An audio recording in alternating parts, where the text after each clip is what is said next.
Hello everyone and welcome back to another book review. Today I'm going to be reviewing Plutona. The title is here on the cover. It has this cool front design and yeah, I wanted to talk about this book. So I checked this out solely because I was like, oh, this is an interesting symbol on the cover. That was the entire thought process behind taking this book off the shelf, but I'm really glad I did because this was a really enjoyable read and I wound up really liking this book.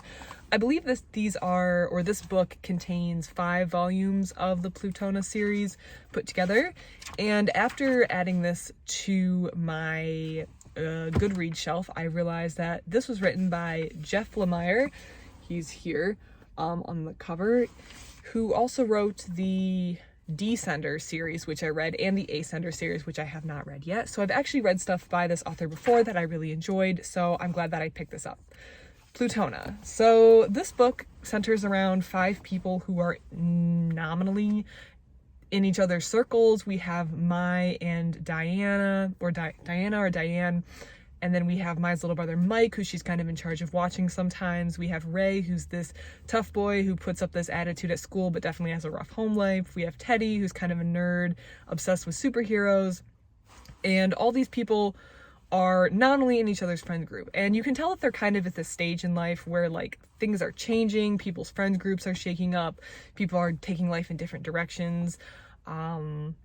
And yeah, it's interesting, and it's really interesting in the ways that comes out. I personally found one of the characters, Mai, very, very rude, and you can tell that she's making decisions regarding friendships and regarding her prioritization of certain people, which she may later regret, if that makes sense. And it's something that, you know, just happens maybe when you're in this stage of life, or maybe you want to, one thing that she's doing is she's definitely starting to talk and become interested in Ray, one of the boys in the group who's puts up that tough boy exterior, but definitely has kind of a bad home life, and she's doing that and starting to pay less and less attention to her friend, which, as any adult knows, like, okay, do you really want to dump all your friends for a guy that you're pursuing? Probably not, but when you're in this, I'm guessing like 8th grade, 9th grade, 10th grade era, that doesn't seem like a bad idea. It's just like at that phase of life where friend groups are shifting, people's personalities are changing, and people are just experiencing different things at different paces. So it's a very interesting time. So we have all that combined, all this drama or all this upheaval in people's lives that are going on, all these difficult home situations that are going on, different friendship dynamics that are going on. And one day they're all kind of together by various circumstances, and they wind up finding a dead body of Plutona in the woods. So something to know is that in this comic series, superheroes are real. They've been real, but not for forever. There's a comment that seems to indicate superheroes used to not be a thing, but now they are a thing. So they are definitely a part of the universe, the world. And as a result, they're just like on the news, and there's people who are fans of them, kind of the way that people are fans of celebrities. So people follow them, and one of the boys, Teddy, is a huge nerd. He's really into it, and so he's very upset when Plutona is found dead in the woods. Her body's in the woods.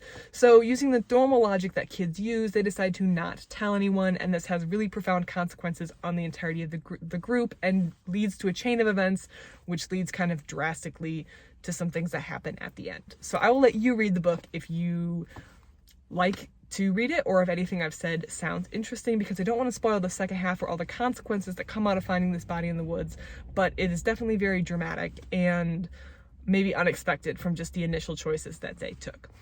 I thought this book was really, really interesting. I liked the idea of this superhero secret, of this body that was found in the woods, plus the upheaval and drama of this very volatile time in people's lives.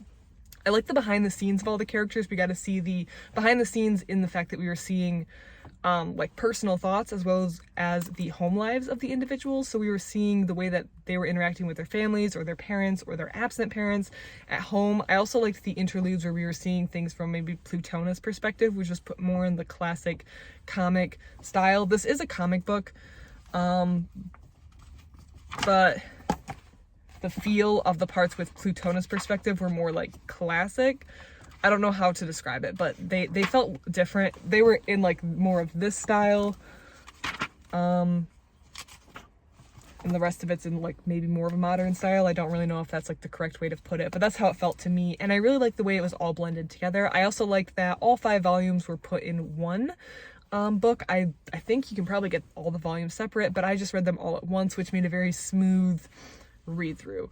The ending was very abrupt and left a lot of questions, but I feel like I don't mind it when a book leaves like that. I feel like it kind of leaves the reader up to their own thoughts and imaginations about what may happen next, and I think that's really, really interesting to think about or to ponder. So that was definitely something to consider. But so if you don't like abrupt endings, maybe the ending will maybe make you a little upset. I'm not really sure if this is the end of the series, but I don't see any more things online posted about this, so it may have been the end of the series, in which case it is up to the reader to imagine what happens after the events that end in this series. What are the ramifications, what are the events of, or what ramifications or consequences of the choices that these make at the end. Overall, the characters make at the end. Overall, I think it's a very good book. I would probably give it a 4-star. Very enjoyable, very interesting, very thought-provoking in the sense of maybe looking back at like yourself at that age and like what were the decisions I would have made. These are things that could have seemed like a good idea to people their age, but clearly as adults looking at it, we're like, that's a bad idea. Definitely tell someone if you find a body in the woods. Don't try to keep it to yourself. And also seeing this like cause and effect, or the consequences of like people keeping this secret leads to this, and then people keeping a secret about that leads to this, and it kind of is this chain reaction which leads to some very terrible things in the second half of this book. So yeah, I do recommend it. Please let me know if you've read this book or if you have any recommendations that are similar to this. I would definitely enjoy hearing about them, and I love to hear your suggestions. Thank you so much for watching, and I hope you have a great rest of your day.